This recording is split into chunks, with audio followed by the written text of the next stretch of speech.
All right. Do what thou wilt shall be the whole of the law. Welcome to today's Sekhet-Maat Sunday afternoon class. This week we continue our march through little essays toward truth, and our essay subject is trance. Sekhet-Maat is a local body of the United States Grand Lodge of Ordo Templi Orientis. If you are not a member of Sekhet-Maat, we would really appreciate your contribution of $10 or $5 or whatever you can afford to give. And there's our PayPal address and our website, pdxoto.org. I always put up a warning slide. So you know the Lorax says, I am the Lorax, I speak for the trees. I'm not the Lorax. I don't speak for anybody. So don't get too excited about any particular opinion I have or any particular anything that I'm sharing. There are lots of different ways to read Crowley, and yours may be wildly different from mine. Go for it. Reminder, since this is being recorded and will be appearing on YouTube, there will be no discussion of confidential, oath-bound, or degree-specific material in this afternoon's public class. All right, what is trance? Anybody, what is it? Preferably somebody who hasn't read the essay. When I say trance, you think? Hypnotism. Change in consciousness. Music, house music, trance music. Good, excellent. Those are the answers I was looking for. Most of us tend to go to something along the lines of what appears to be described in the Book of the Law, right? A deep trance or swoon. In the verse, then the priest fell into a deep trance or swoon and said unto the Queen of Heaven, write unto us the ordeals, write unto us the rituals, write unto the law. Write unto us the law. So Crowley starts the essay by saying that the word trance implies a passing beyond. So the conditions which oppress, as though this is somehow going to be obvious to all of us reading the essay. And I'm just going to tell you right now, it was not obvious to me. So if this is not an obvious definition to you, welcome to the club. So before I dive too deeply into origins of the word trance and try to figure out where the hell Crowley gets that particular meaning from, I want to point out that the reason, in case it's not obvious, this is what we call the moment of transparency when teaching at college, like moment of transparency, kids. The reason that I'm going through the origins of a word and the other particular uses of a word, or the way that the Oxford English Dictionary defines it, isn't because my mom was an English teacher, and it's not because I'm a word nerd, although those are both true statements. It's because one of the things that I found in reading Crowley is that he chooses specific words for reasons. Crowley was a master of the English language. He's written essays, he's written plays, he's written poems, he's written letters, and he has an immense vocabulary. So one of the advantages to taking some time to look into the word origins and other definitions of the significant words, including the titles of these essays, is that the more you know about where a word came from and what its other meanings are, the more you understand perhaps the position that Crowley was coming from, but you also have a bigger background to draw on when you read both future works by Crowley and other things that Crowley didn't write. So for this particular word, when I first read that first sentence, I was like, I'm sorry, Crowley, what the hell? I have no idea, because I was thinking, you know, trance, house music, and fortune tellers, and like stuff like that. So according to the Oxford English Dictionary, the origins of the word trance begin with the Latin verb transire. Trans is the prefix meaning across in general, and ire is the verb for to go. So if you studied Spanish, right, the word in Spanish for to go is ir, and it comes directly from that Latin, ire. Now, the related words that came from that same root are the French trance with an S, which means passage or apprehension or dread. Trance in Spanish with a C, which is danger, also could be the last stage of someone's life. And in Portuguese, with both an S and a C, a dreadful circumstance. Okay, so how do we go from apprehension and dreadful circumstances to Crowley's idea of a passing beyond? The OED has some examples for each of the words that are in each of the entries. And it's actually one of the things that the Oxford English Dictionary in particular is famous for. Not that I'm a total shill for the OED, but you can get a subscription online. You can also just grab any handy, decent dictionary, although you won't necessarily get the examples of usage. So for the French trance, there's something I thought was interesting. Trance is used as a noun.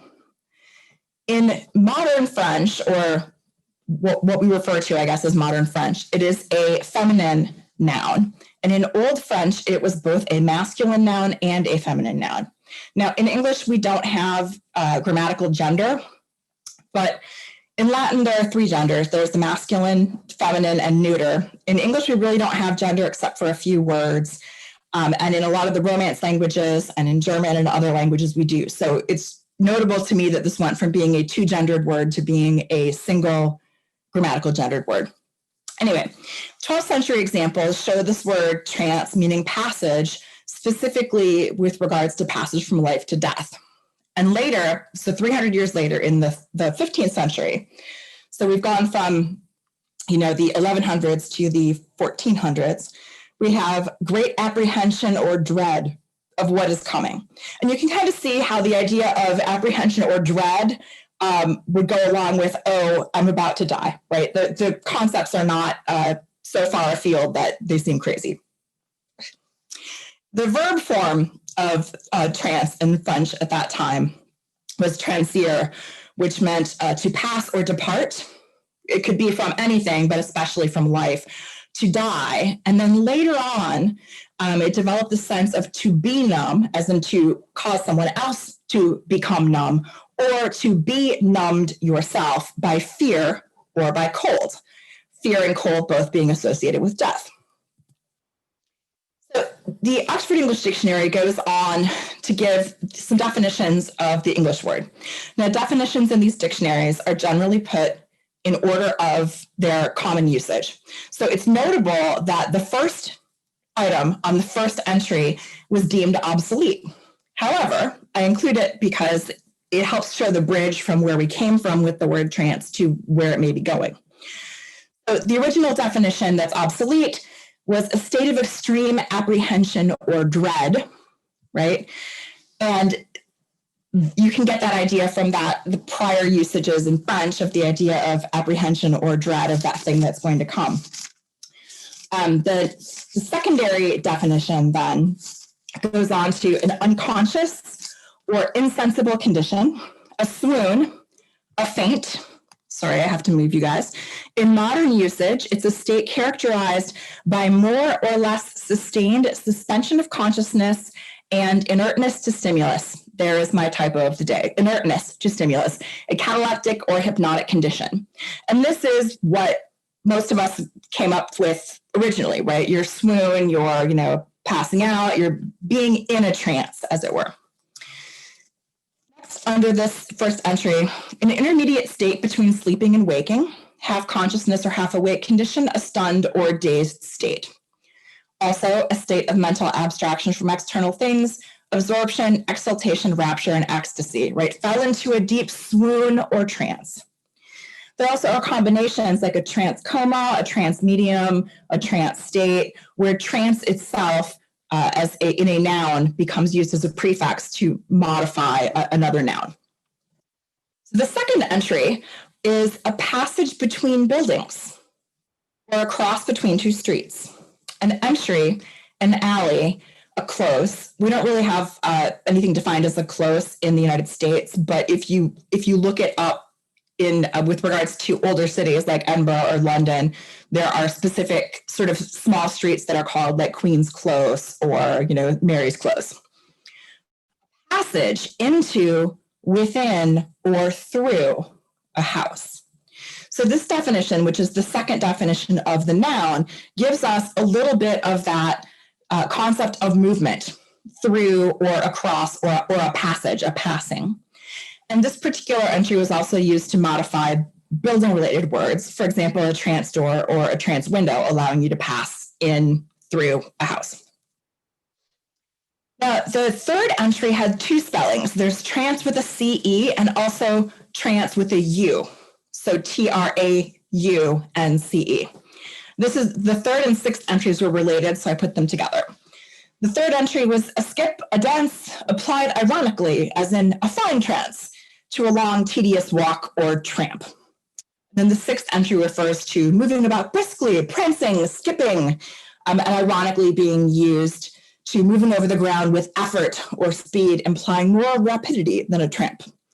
So even though this is a noun, this is obviously a noun derived from a verb.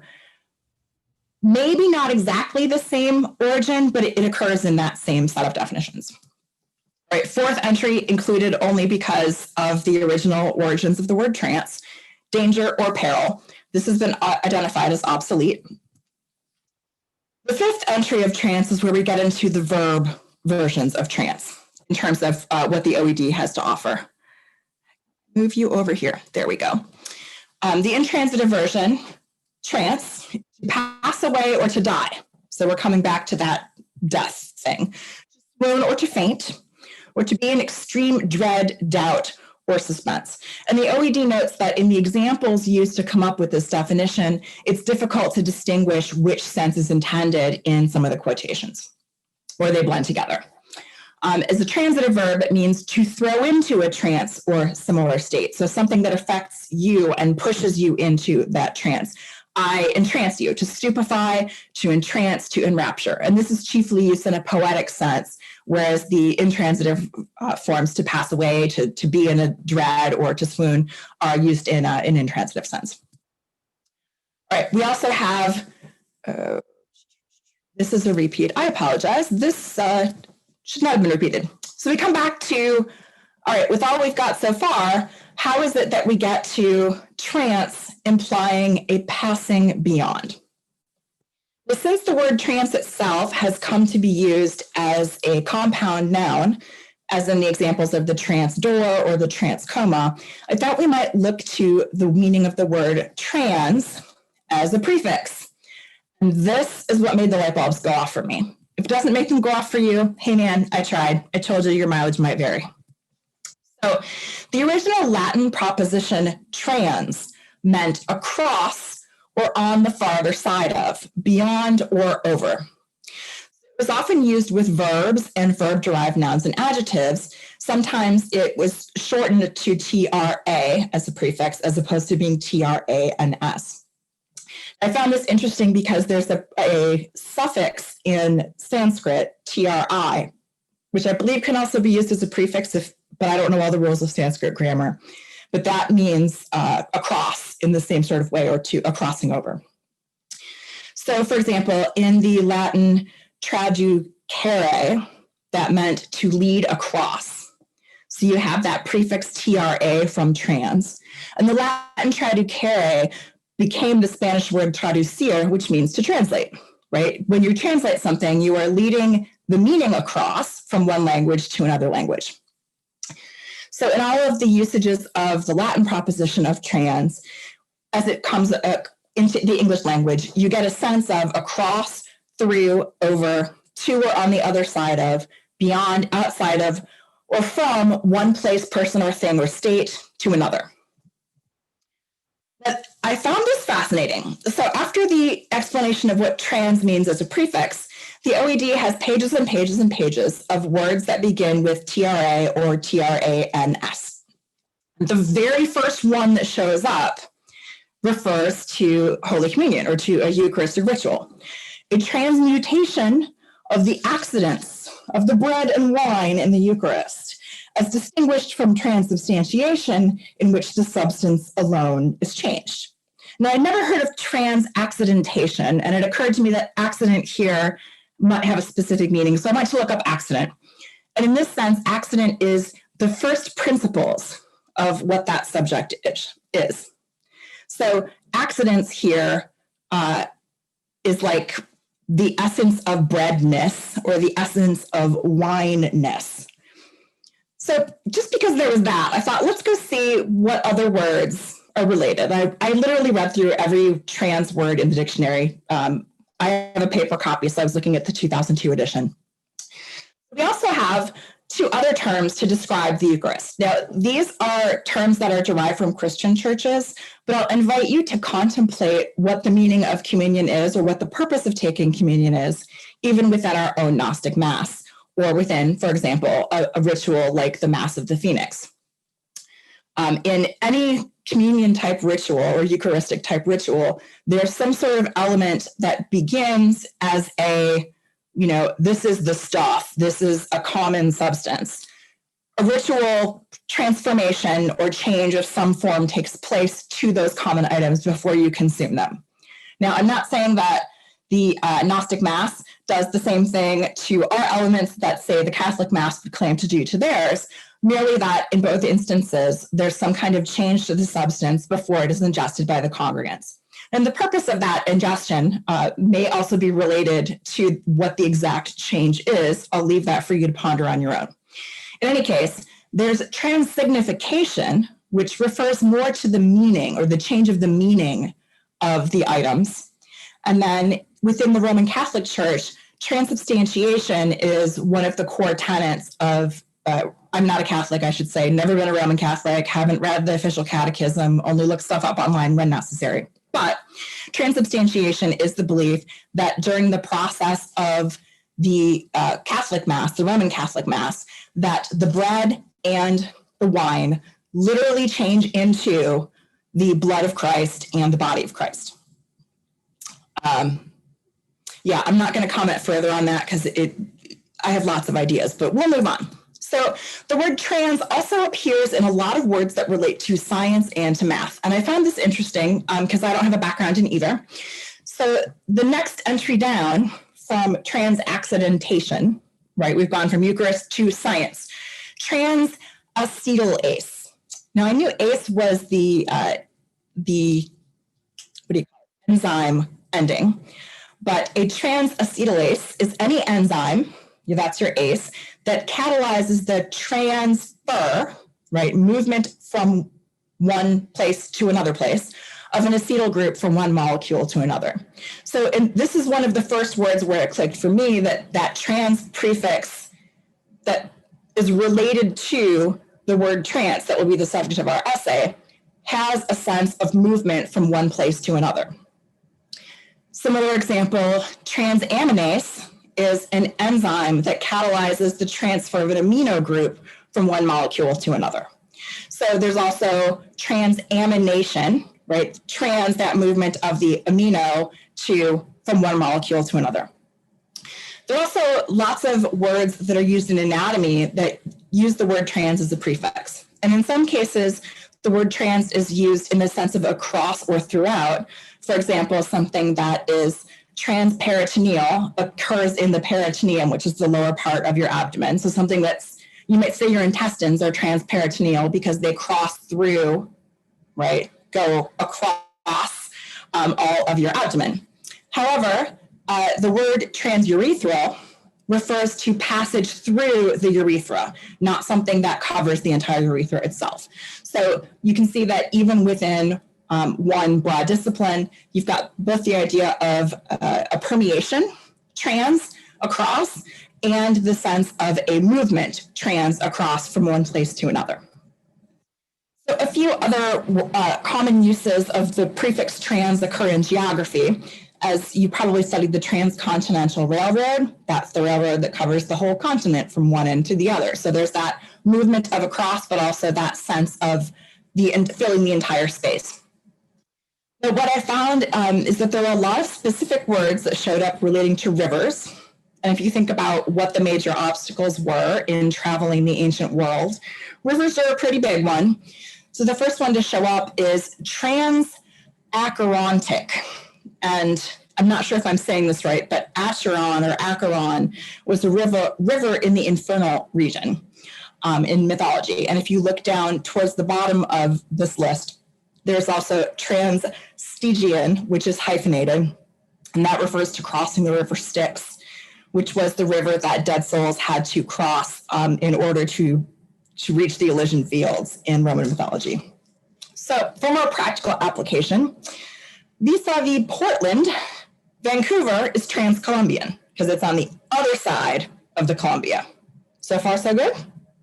All right.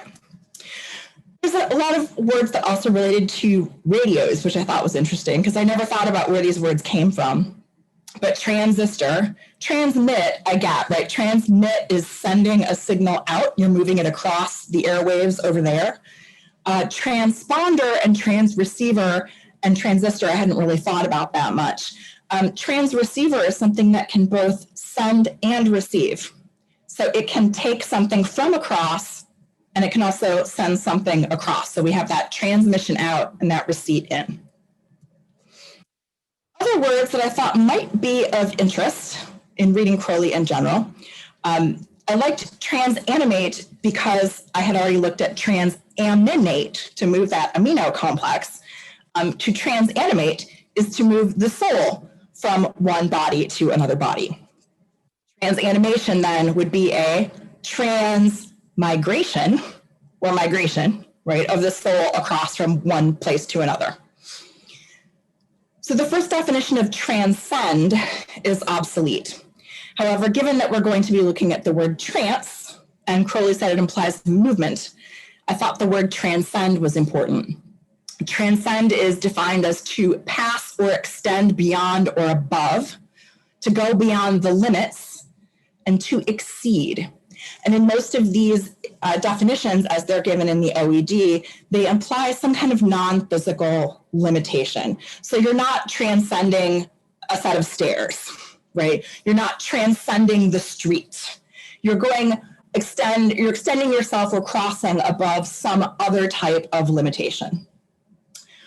To transfuse literally means to pour a liquid from one vessel or receptacle into another. So in the Gnostic Mass, when the priestess pours from the ewer of water into the font, that is a transfusion, a transferring, a movement of liquid from one vessel to another. I also thought the word transgress was a good one, related to the word trespass. And if you were raised in a tradition that uses the Lord's Prayer, you ask the Lord to forgive us our trespasses as we forgive those who trespass against us. A transgression, or a transgress, is to go beyond or break the bounds or limits that are prescribed by some kind of law or rule or command. And there should be definition B before to break. So the B definition is to break, violate, infringe, contravene, trespass against, or to break a law or a commandment. Transgress has synonyms to trespass, to offend, and to sin. Footnote, it's fun to think about the word transgress in the context of the word of sin is restriction, or restriction is the word of sin. Your mileage may vary. Go look that up later. All right.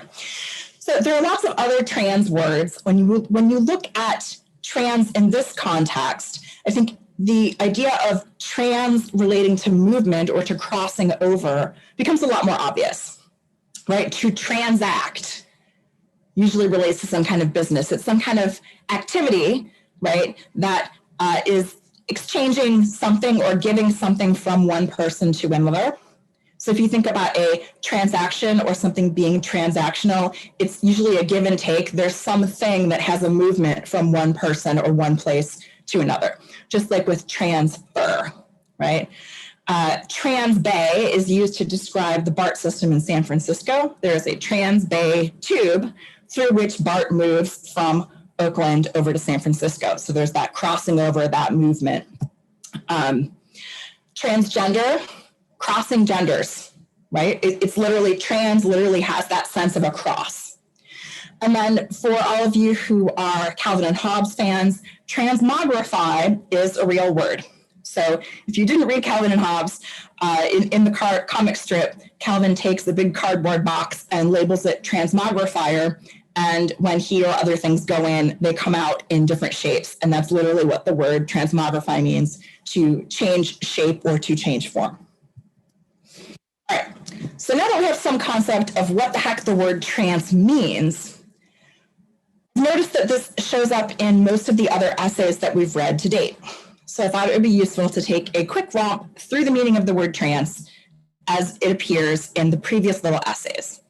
And if you weren't present for the original classes, all but 2 of them are available on YouTube. And I would invite you to either pause this video and go back and take a look, or make some notes and see how that informs your reading of the other essays. So remember that these essays are Crowley's description of essential components of man. In the first essay, where Crowley describes how man is put together and the different parts of the soul, he introduces the concept that the trance of sorrow is the motive of the great work. And that's really the only reference to trance in the first essay. When we move on to the second essay on memory, the word trance does not appear at all, but the word transform appears. It's transformation in the sense of transforming the tabula rasa, transforming a blank slate. As we move on to the essay on sorrow, not only are there many references to the trance of sorrow itself, and here I've highlighted them all in yellow, so they're fairly easy to find. We have the trance of sorrow, trance, in the last paragraph, trance. But I noticed he also talks about transcending the trance. So if you think about the definition of transcend, to move past or above or over or beyond some non-physical limitation, transcending a trance is an interesting concept. Transcending the trance, he also talks about transforming the trance. At the end of the essay on sorrow, he introduces a future essay on wonder. Number 4 is about wonder, and it talks about both the trance of sorrow and the trance of wonder. It also uses the word translate, which I thought was interesting, because in that essay, he takes a biblical phrase and turns it into something, or gives it a more magical explanation, essentially carrying the meaning over from one sense into a new context. Trance of wonder, trances of importance. We get the trance of wonder, the trance like all other trances, this trance, that trance, here a trance, there a trance. That's basically wonder. Beatitude refers to both specific trances. In this particular case, the Beatitude essay refers to the lower form of the beatific vision, but it also refers to trances generally, as in trances of somatic intensity. In laughter, we talk about the trance of the universal joke. So again, we have references to this trance, a specific trance, and the trance. In the essay on indifference, Crowley points out that indifference is not a trance. So all of these essays to date have referred to, other than one, to some kind of trance. But indifference is not a trance. And so in the context of the meaning of the word indifference and how it constitutes a part of man, according to Crowley, that was kind of enlightening to look back and go, oh, he goes on and on about not a trance. So this really stands out as a contrast. All right. Finally, in mastery, he talks about resolving your universe by means of various trances, and something that is the key of trance. So again, the concept of trance and the importance of trance shows up again. So it seems like, my God, he's mentioned trance all the goddamn time, but he hasn't bothered to define it for us yet until we arrive at today's essay. So given that this little green convertible is a form of transportation, thank you, I'll be here all week. The little green truck today is going to be the indication for words that are actually directly from the essay, as opposed to things that I've edited or brought in from other sources. And with that, oops. Jeff, will you take the first slide? Sure. The word trance implies a passing beyond the conditions which oppress. The whole and sole object of all true magical and mystical training is to become free from every kind of limitation. Thus, body and mind, in the widest sense, are the obstacles in the path of the wise. The paradox, tragic enough as it seems, is that they are also the means of progress. How to rid of them, to pass beyond or to transcend them, is the problem, and this is as strictly practical and scientific as that of eliminating impurities from a gas, or of adroitly using mechanical laws.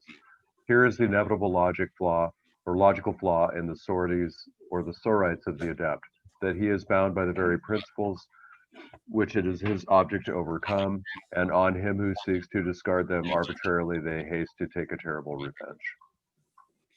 So just as a refresher, a soror is an argument that is arranged a certain way so that the predicate of one form is the subject of the next. So here's a simplified set. And if you recognize where this comes from, we'll chat later. So a simplified set of soroids. Premise, Mary is a girl. All girls play tennis. Conclusion, therefore, Mary plays tennis. Now, if the two premises are true, then the conclusion follows logically. Now, we all know that all girls don't play tennis because I cannot hit a tennis ball with a racket the size of a Buick. But if it is true, then the conclusion follows. So this is a logically sound argument. Now, if we want to take a look at the argument that Crowley just gave us, it would go something like this. The object of training, or the object of magic, is to be free from limitations. The body and mind are limitations, or some limitations include the body and mind. Therefore, progress towards the object requires being free of body and mind, right? And this is a logical argument, but Crowley refers to this as the inevitable logical flaw. Because the thing that you are trying to overcome, your body and mind that are your limitations, are also the tools that you're going to use to overcome them. It's like you're going to jump over the rock, or you're going to clear the rock by using the rock. And I love how he says, on him who seeks to discard them arbitrarily, they haste to take a terrible revenge. Because what happens if you arbitrarily discard your body and your mind? You kind of have to start over, right? I don't know. Maybe it's just me.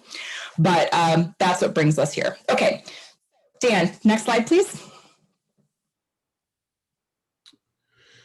It is in practice, not in theory, that this difficulty suddenly disappears. For when we take rational steps to suspend the operation of the rational mind, the inhibition does not result in chaos, but in the apprehension of the universe by means of a faculty to which the laws of reason do not apply. And when returning to the normal state, we seek to analyze our experience, we find that the description abounds in rational absurdities. The Tao that can be told is not the eternal Tao. The name that can be named is not the eternal name. The nameless is the beginning of heaven and earth. The named is the mother of 10,000 things. Ever desireless, one can see the mystery. Ever desiring, one can see the manifestations. These two spring from the same source, but differ in name. This appears as darkness, darkness within darkness, the gate to all mystery. Lao Tzu, Tao Te Ching. Now, to be clear, this Lao Tzu quote is not part of the essay. I added it here, though, because Crowley talks about apprehension of the universe by means of a faculty to which the laws of reason do not apply. So the way that you, the magician, are going to attack or not attack, are going to experience the universe is not something that can be described using the logic that we have just been discussing. And that immediately reminded me of Lao Tzu saying the Tao that can be told is not the eternal Tao. So hopefully that makes sense and you see why I put that there. And we'll just go to the next slide. Jeff. On further consideration, however, it becomes gradually clear. Gradually, because the habit of trance must be firmly fixed before its fulminating impressions are truly intelligible, that there are not two kinds of thought or of nature, but one only. The law of the mind is the sole substance of the universe, as well as the sole means by which we apprehend it. There is thus no antithesis between the conditions of trance and those of ratiocination and perception. The fact that trance is not amenable to the rules of argument is impertinent. I had to throw a break in here because, Crowley writes those big fat paragraphs. So you have the idea here that it's not, oh, we've got two things, right? There's trance and then there's logic. It's no, trance and logic just don't go together. Like the rules that apply to logic just don't apply. And Crowley's going to tell us more about this. Dan. We say that in chess, a knight traverses the diagonal of a rectangle measuring 3 squares by 2, neglecting its motion as a material object in space. We have described a definite limited relation in terms of a special sense which works by an arbitrary symbolism when we analyze any example of our ordinary mental processes. We find that the case entirely similar for what we see, hear, etc., depends upon our idiosyncrasies, for one thing, and upon conventional interpretation for another. Thus, we agree to call grass green and to avoid walking over the edge of precipices, without any attempt to make sure that any two minds have exactly identical conceptions of what these things may mean. And just so, we agree upon the moves in chess. By the rules of the game, then we must think and act, or we risk every kind of error. But we may be perfectly well aware that the rules are arbitrary and that it is, after all, only a game. Paragraph continues, Jeff. The constant folly of the mystic has been to be so proud of himself for discovering the great secret that the universe is no more than a toy invented by himself for his amusement, that he hastens to display his powers by deliberately misunderstanding and misusing the toy. He has not grasped the fact that just because it is no more than a projection of his own point of view, it is integrally himself that he offends. That was a big old fat paragraph that started off with, we don't have two kinds of thought. Really, we have trance, and then we have this logic thing, and logic just doesn't apply to trance. Really whips out chess as an example, and I included a graphic of how it is that knight moves in case the description makes no sense and you're not familiar with chess. So you can see there's a little diagram that shows how the knight, which is a little horse, can move. And you can essentially recreate that same pattern moving in any direction. Thoughts, questions, comments, opinions, ideas so far?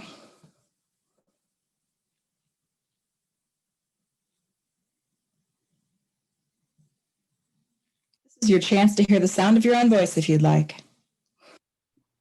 Well then, it's a lot to take in, really. Fair enough. Fair enough. I agree. I think more than any other essay, I had trouble reading and rereading and rereading this one, trying to get it to stick. I'm not sure what it was, but I agree with her. I thought it was interesting that the law of, what was it? He said the law of universe. It kind of, the way it was described reminded me of the law of attraction. Mm-hmm. Yeah, so if you look at, for his example, of the rules of chess, right? The rules of chess are only the rules of chess because we agree they are, right? There's a game called chess and there are these rules and everybody just agrees, or maybe there's a chess federation that writes the official rule book, or, I don't know, but basically it's because humans agree that those are the rules. Now, you can think of it in a simpler example as Monopoly, right? So Monopoly comes with a booklet that tells you these are the rules of the game of Monopoly. Now, you will be surprised to learn that in those rules, nothing happens when you land on free parking. However, a lot of us come from backgrounds where our family agreed that when you land in jail, your fine that you have to pay, or your community chest card or chance card, that fine, you pay the money to the middle of the board and that pile of money sits there. And then when you land on free parking, you get to take all the money. That's only the rule because the people playing the game agreed that's the rule. It's not actually in the actual rules. So, we know it's a game and we know there are rules, but we agreed that we're going to change them. Does that example help make sense of this? Okay, there's logic, but we can apply it or we can change it. Right. I mean, and I think that's what I see repeatedly with magic in general. It's whatever you choose to believe it is that ends up transpiring, however that works for you. We just sneak in the word transpire. Rich, Dimitri's comment kind of brought up that what your belief or what you're thinking can come into, it can be brought into your reality, but it may not be what you want. So like having the intention, but it's not really aligned with your belief, like you don't have that belief in it, you can maybe bring something you may not necessarily want, but it's part of your core beliefs. So like for example, when I grew up with like Catholic school and Catholic upbringing, Mhm. so when I saw the Devil Tarot card for the first time, I was really overcome by my guilt and shame of like my upbringing. So I had to like realign my beliefs so that I could get something out of the card versus having fear of the card. Mhm. That makes more sense. I promise I'm going to bust all this down. I made little bullet points at the end that will hopefully make this slightly more digestible. But let's move on. Dan, take the next slide, please. Here lies the error of such pantheism as that of a Mansur el-Hallaj, whom Sir Richard Burton so delightfully twits in the Kashida with his impotence. Mansur was wise, but wiser they who smote him with the hurled stones, and through his blood a witness bore, no wisdom might could mend his bones. God was in the stones no less than within his turban wrapping, and when the twain crashed together, one point of perception of the pact was obscured, which was in no wise his design.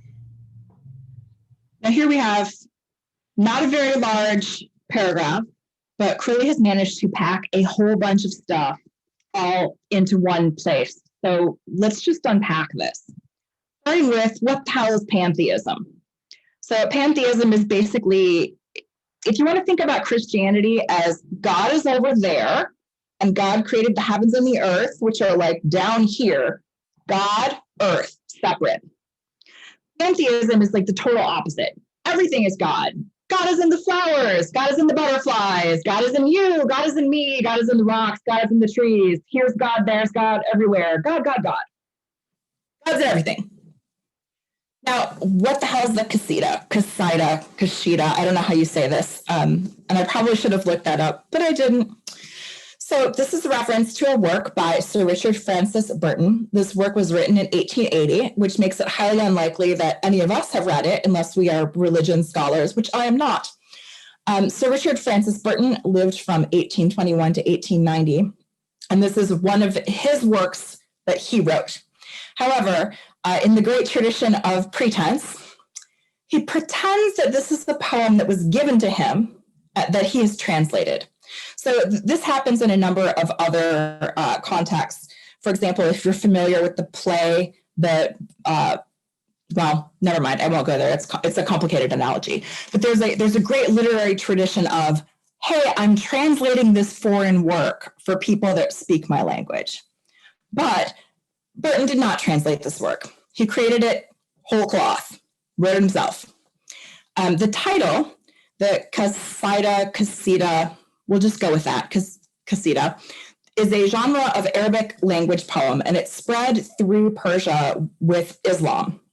It's typically a mono-rhyme scheme, so unlike the slice that we've been given from Burton's poem, typically it's one all the way through, with 50 or 100 or more lines. It's a long poem, not a short form, certainly not like a haiku. And it's what's referred to as a panegyric, which is a formal public speech or written verse that's usually in praise of a person or thing. So Burton has taken a specific form of Arabic poetry and pretended that he's translating it. But the structure of this, just like, for example, the structure of a formal letter starts with, dear sir or madam, then you have the body of the letter. Or, for example, a fairy tale begins with once upon a time, and then we have the story of something that happens, and in the end, in a fairy tale, they all live happily ever after. Or in other languages, fairy tales end in different ways. They all eat white bread and sweets, I think, in one of the other languages I've studied. In any case, the structure of this type of Qasida Arabic poem begins with a reference to encountering a deserted campground. Then there's a lament. Oh, how sad that these people are not here anymore. Then the main speaker or the narrator says, pray companions halt, that we may remember those who came before us here in this place. And then goes on to tell the stories of the people that were there. Now, in writing this particular poem, Burton didn't just adapt the poetic form, he also copied the style, techniques, and ideas of the classical Sufi writers. And his purpose in doing so was to distill classical Sufi teachings and thought into a format that was written in the English language, because we're talking about 1880. It's not like you could just go to the bookstore and grab a book on the Sufis, because there frankly weren't that many yet. Now, Idries Shah, who, if you're not familiar with Idries Shah and you have any interest at all in the Sufis, Idries Shah is an amazing historian who studied the Sufis and wrote many, many books on Sufi culture, Sufi beliefs, Sufi writers. He did translations. So he wrote a book called The Sufis that came out in 1964, way after Crowley's time. But he described the Qasida of Burton by saying that there's little doubt to him that Burton was trying to translate, move from one place to another, Sufi teachings from the East to the West. And the way that Burton talks about Sufism, he finds a system of application to misguided faiths, the ones we have in the West, which will prove them all right and all wrong, reconcile all of their differences, unite the creeds, account for the present, and anticipate the future. And Idries Shah also describes this particular poem as a bridge whereby the thinking Westerner could accept essential Sufi concepts. Now, since I know that Crowley has a tendency to quote himself and pretend he's quoting somebody else, I had to actually go find the Qasida to make sure that it really existed and was really written by Mr. Burton. So I thought it would be good to take a look at exactly what is on the page. Now, this is an excerpt. All of the words in the gray box come from the poem. None of them are mine. This is from Project Gutenberg. So if you're interested in reading the full poem, which I only read a chunk of it. It's rather long, but it was very interesting. So the paragraph before the paragraph that Crowley quotes in this essay is, I am the truth. I am the truth. We hear the God-drunk Gnostic cry. The microcosm abides in me. Eternal Allah's not but I. So that's the pantheistic statement there, right? God's in me. Then the part Crowley quoted. Mansur was wise, but wiser they who smote him with the hurled stones. And though his blood a witness bore, no wisdom might could mend his bones. And the only explanation within the poem, in this section of the poem, there are references to several different prophets and famous historical people. And all Burton did was put a little asterisk and like one line explaining who they were. And so here we have Mansur, a famous mystic stone for blasphemy. That's all he says. Now, the Qasida also came with some extensive notes, because remember, the guys here, as Burton says, I was given this poem and I'm translating it for you. So since he's translating this foreign poem, he gets to give you a little commentary on, by the way, for those of you who don't know, like here's a few notable tips about the content of this poem. So he has a note. The second note is titled, A Few Words Concerning the Qasida Itself. And the explanation that he gives is Mansur al-Hallaj, the cotton cleaner, was stoned for crudely uttering the pantheistic dogma, Ana ul-Haq, I am the truth, in other words, God, wa liasa fi jubati il Allah, and within my coat is not but God, right? I'm God, I figured it out. His blood is traced on the ground with the first quoted sentence. When we come back to this description that Crowley gives, here's the error of pantheism like Hallaj. And Burton sends him up by saying, this guy was smart, but wiser still were the ones who hit him with the stones. Because even though when he dies, his blood writes some stuff out, he's dead. And Crowley's explanation is God was in the stones. Remember, pantheism, God in me, God in you, God in a tree, God in the rock, no less than within the turban wrapping. In other words, God's in the rock, God's in Monsieur. And when the two crash together, rock into halage, one point of perception, the rock, obscures the other one. And so instead of having two gods, me and the rock, now I'm dead, or now Monsieur is dead, and we only have the rock. But his plan was not to obscure his point of view. He was trying to proclaim it. And remember, this section comes on the heels of Crowley saying, you know, that goofy magician finally figures out that the universe is just something he made up, and then he abuses it and treats it like a toy, not realizing that he's abusing and treating himself like a toy. So far, so happy? Questions, comments, rude remarks, thoughts? All right. Dan, take the next one, please. To us, however, this matter is not one for regret. It is an act of love. And the very definition of such act is the passing beyond of two events into a third, and their withdrawal into silence or nothingness by the simultaneous reaction.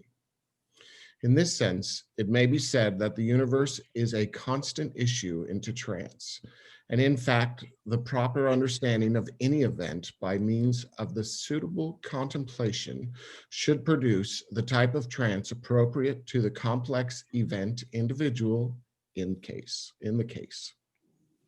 All of those caps are Crowley's, not mine, just in case you're taking notes.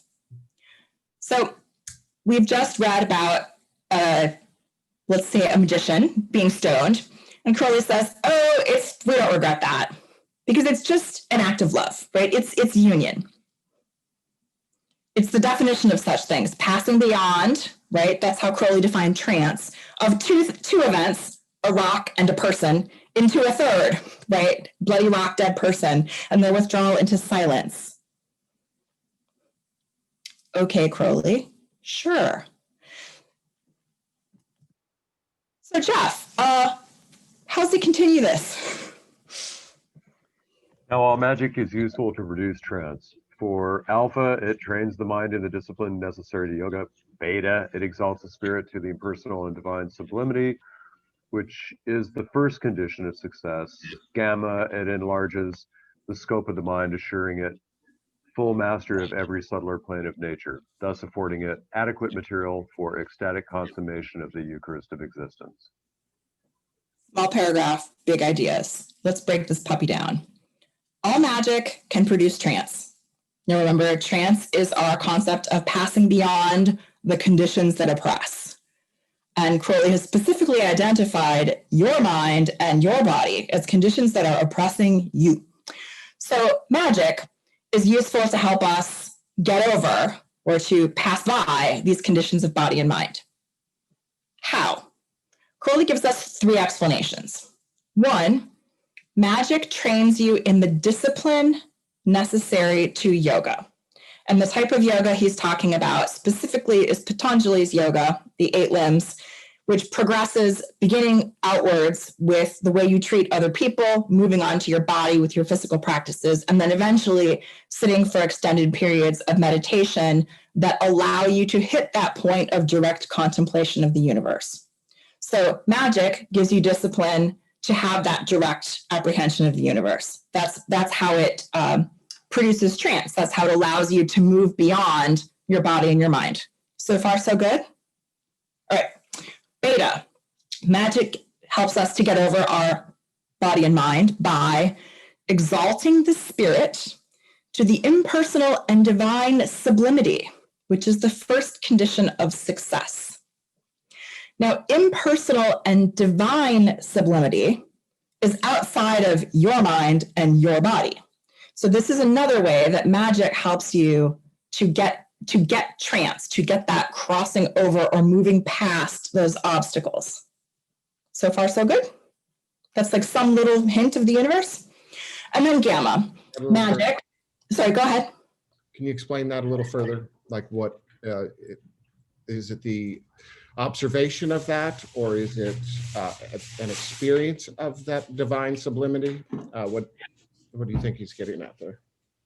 I think he's getting, personally, your mileage may vary. I think he's getting at that taste of that first earliest part where you hit there's something that I'm a part of that is not I, that is bigger.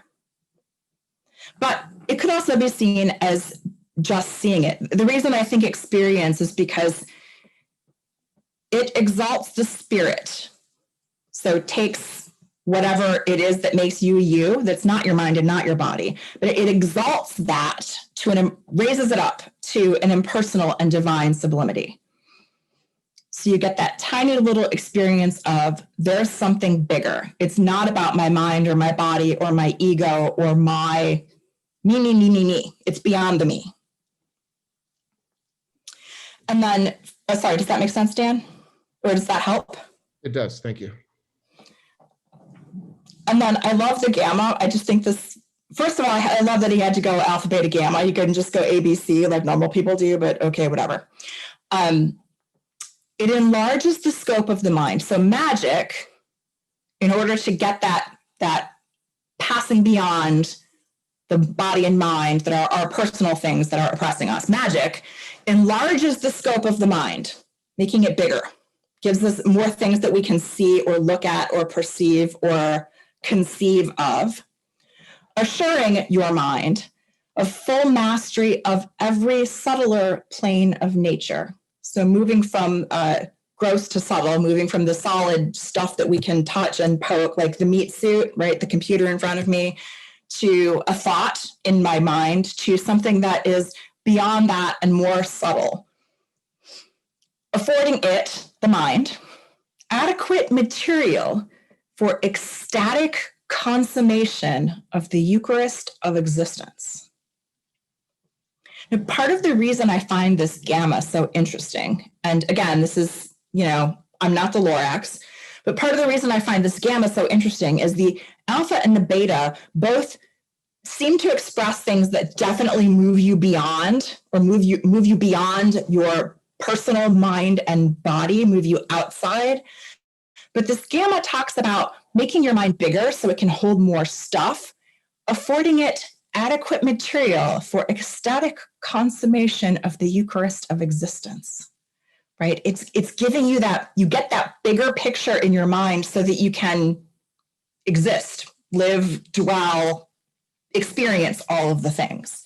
And he refers to that, he refers to taking that in as ecstatic consummation, right? That's gleeful, joyous, like getting in there, participation of the Eucharist of existence. And remember, there are 3 different words that talk about that use the word trance that we've discussed, that discuss what happens to the elements of the Eucharist. So here he's using trance to talk about your participation in existence as a Eucharistic thing that can be changed or transformed by the use of magic. Anyone have thoughts on that? It took me a long time to get that, and I could still be wrong, so I'm totally open to other ideas.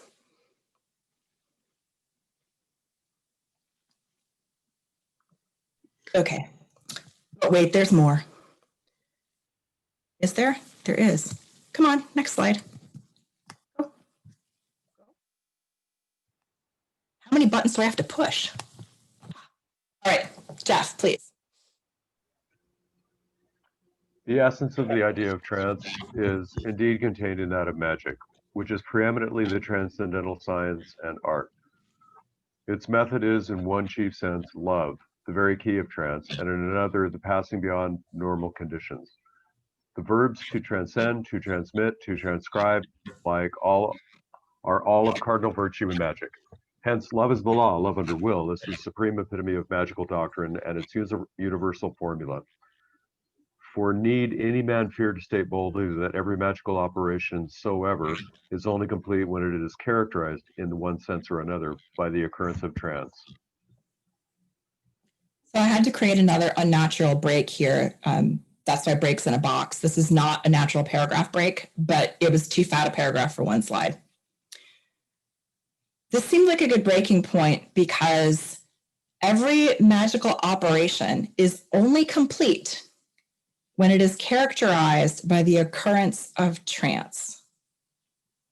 In other words, some type of trance, some type of passing beyond the conditions that oppress is required for your magical operation to be finished. That is your final step. That is your result. What do you think?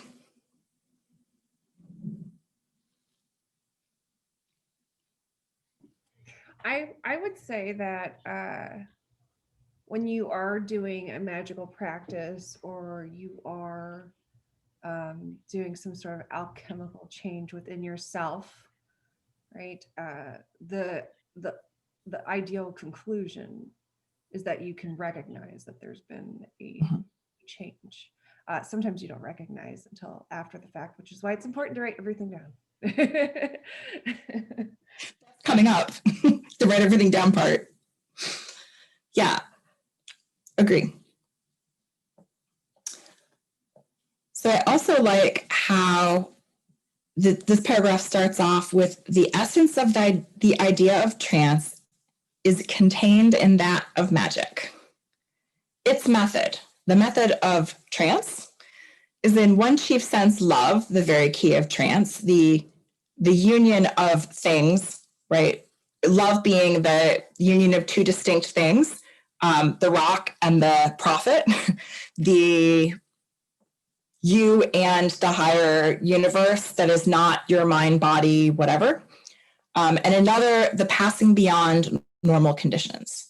So perhaps it is that deep swoon or trance that we started out discussing as an idea of trance, or perhaps it is a moving forward or across or from one place to another within you in some meaningful way. All right, let's see where the rest of the paragraph goes. Dan, please. It was ill done to restrict the use of the word to the supersession of dualistic human consciousness by the impersonal and monistic state of samadhi. Fast bubbles the fountain of air from the morass of ignorance when distinction is forcibly drawn between any one thing and any other thing.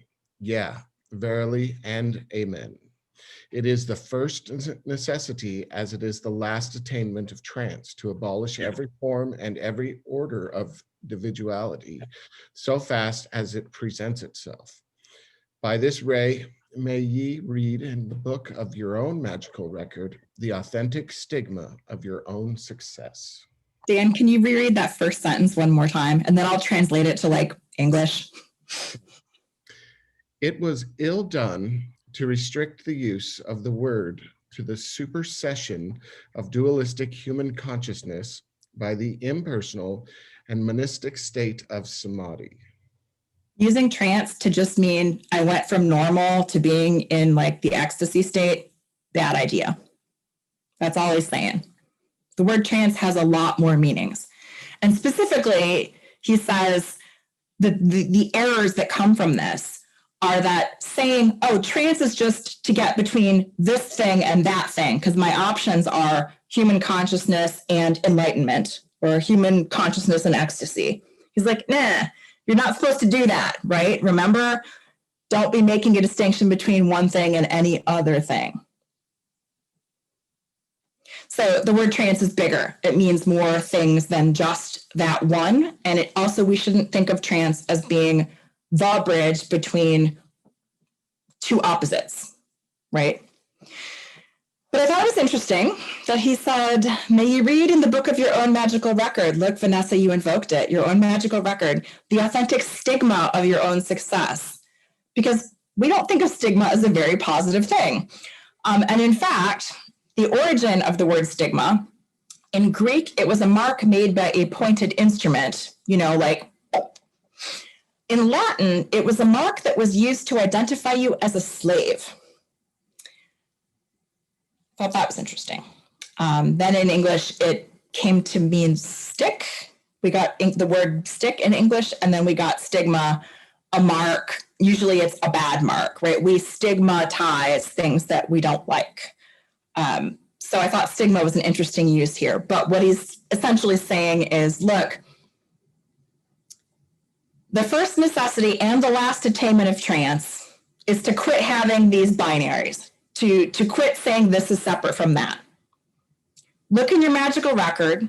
When you see that, that's the mark of progress, that you're stopping to make that distinction between this one thing and that other thing, right? Because if trance implies a moving beyond, and it's moving beyond the conditions that oppress, which are your mind and your body, which I guarantee, because we all do, you think of as I am me, and that thing over there is not me, and that person over there, you're not me, you're somebody else. If I have a sense of being able to stop that separateness, that is a mark of success. So what the hell just happened? I made some bullet points because you may feel free to disagree, of course, with anything that is in this recap, but this was my attempt to translate all the stuff that Crowley just said into something digestible, so you don't feel like I did at the end when I first read it, going, okay, I think I understand, but what actually just happened there? So to recap, trance is the passing beyond the conditions that oppress man. And I put man in capital letters because man is the subject of these essays. The physical body and mind are both obstacles. They are also the means to transcend those obstacles. This seems like a paradox, but the paradox disappears with practice, not theory. In other words, this isn't something that you can sit around and logic your way out of, because the rules of the logical universe do not apply to trance or the direct apprehension of the universe. Understanding will come gradually. Saying there are two kinds of fill in the blank is wrong. The law of the mind is the sole substance of the universe, as well as the sole means by which we apprehend it. That's a direct quote because I thought that was pretty darn valuable. It does not matter that trance doesn't follow the rules of logical reasoning, because those rules are essentially arbitrary, right? The rules of logic apply to this plane, to the meat space that we live in, and to our common agreed interactions with each other. But if I'm trying to interact directly with the universe, God, the bigger picture, I don't have to use the rules of logic because the God and I didn't agree on those rules, right? If I want to say the shirt I'm wearing is purple or has bananas on it or whatever, like God don't care. You're going to think I'm crazy, but that's because you and I both agreed this color's black. But that's just because we both inhabit this meat space. God's over there. God don't care. Don't need no logic. The traditional mystic makes a mistake. Figures out they invented the universe and then misunderstands it and misuses it. Hey, look, they're a projection of their own point of view. The rock that kills the mystic who discovers God in himself is an act of love. It's because it's an act of union. The two things, the mystic and the rock, unite into a third event. Their union or simultaneous reaction withdraws into silence or nothingness. That's just an example Crowley gives. The universe is in a constant state of trance. All magic is useful to produce trance. Magic disciplines your mind for yoga. Magic exalts your spirit to that impersonal or divine. That's your first condition of success.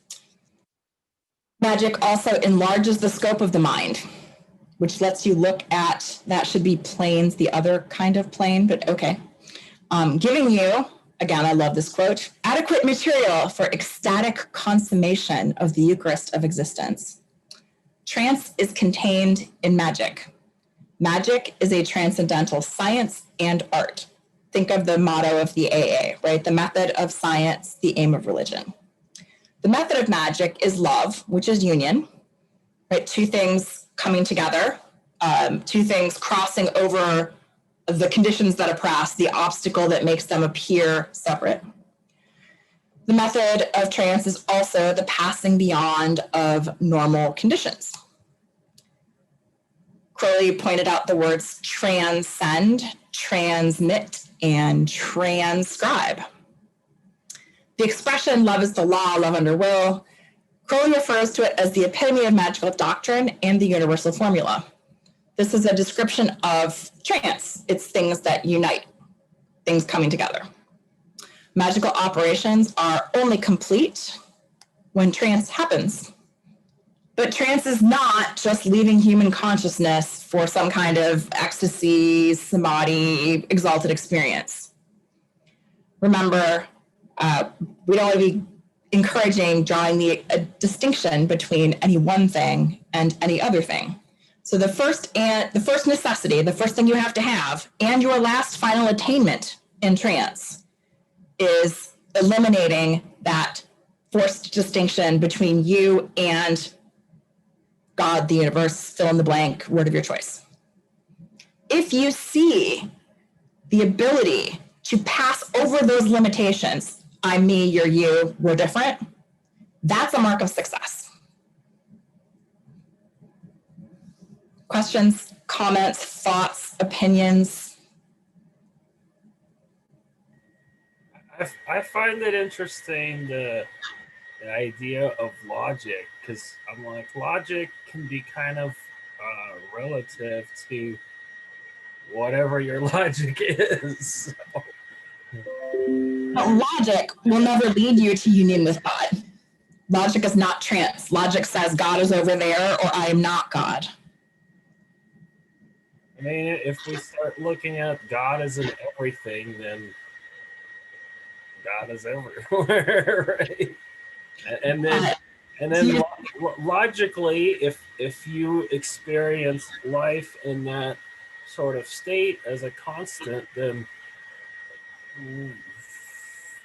the whole idea of logic only pertaining to one thing, I don't find that exactly relevant in a way, because I mean, if you're going to practice magic or I don't know, if I think at some point something that seems magical, like until you experience that certain thing or until you master that certain thing, it seems magical.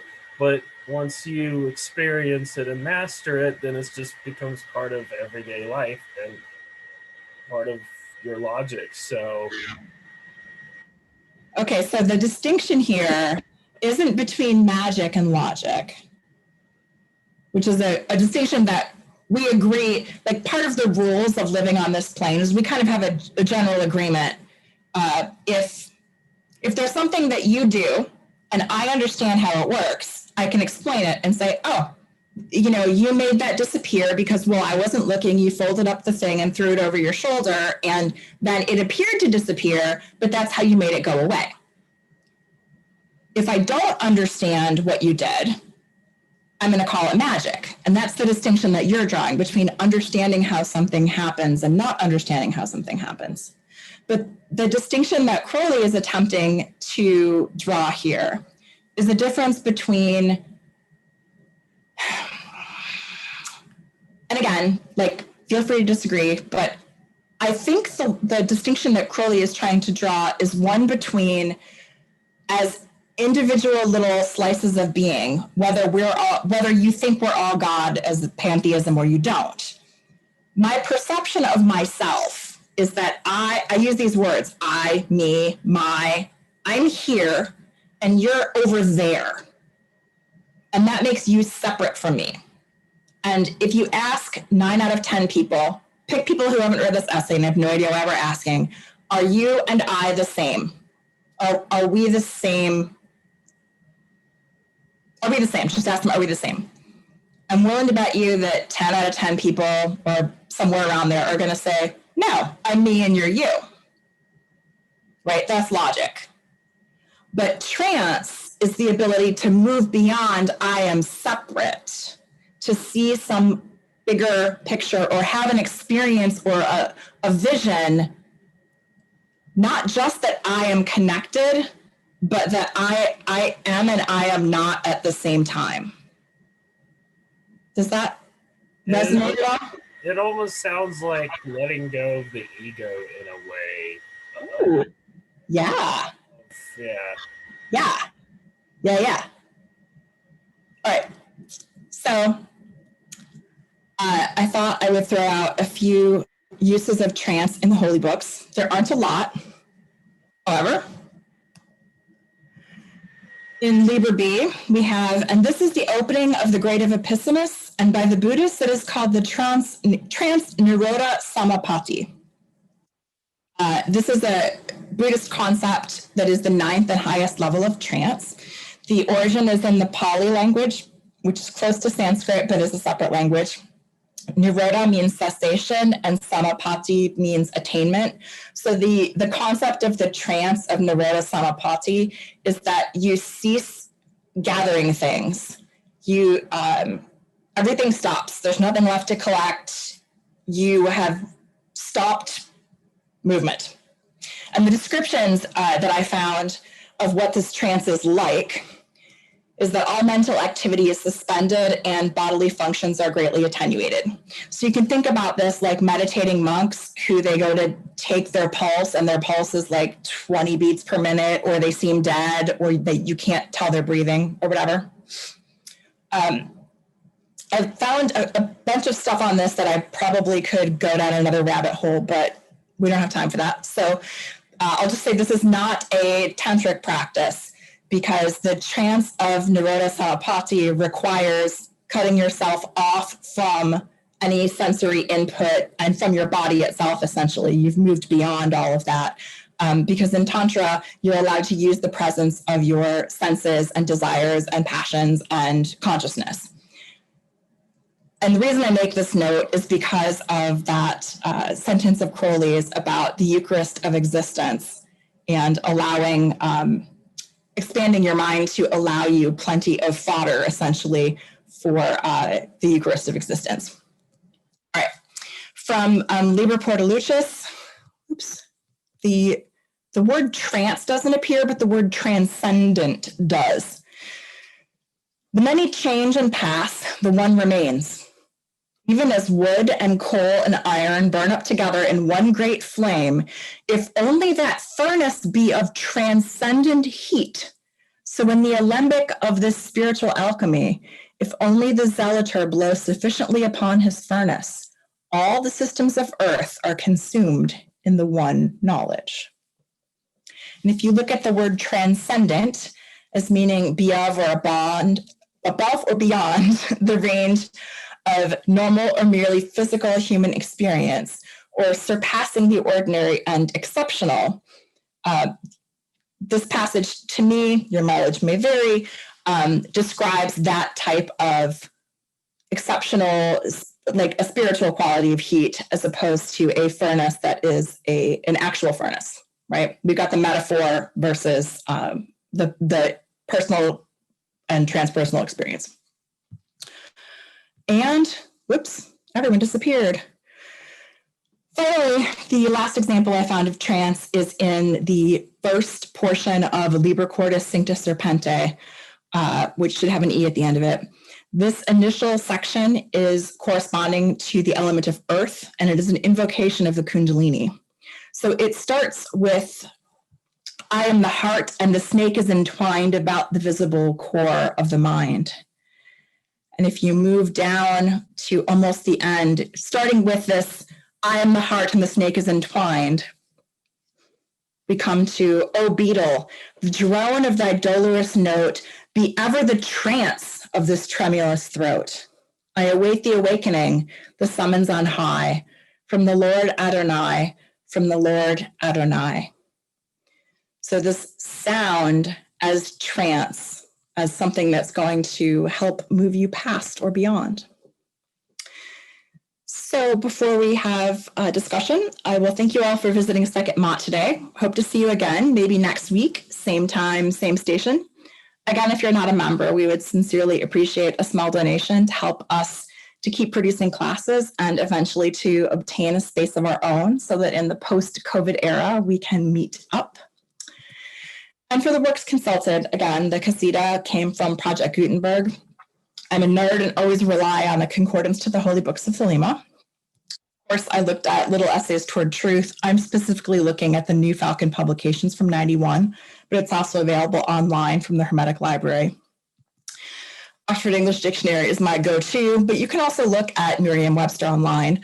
Oxford Languages and the online etymology dictionary are quite good for word history. And then I did a number of Google searches for assorted websites, including looking up Dhyana in Buddhism, Sir Richard Burton, and again, Project Gutenberg. So I'm going to stop sharing and stop recording. Thanks for joining us on YouTube, guys.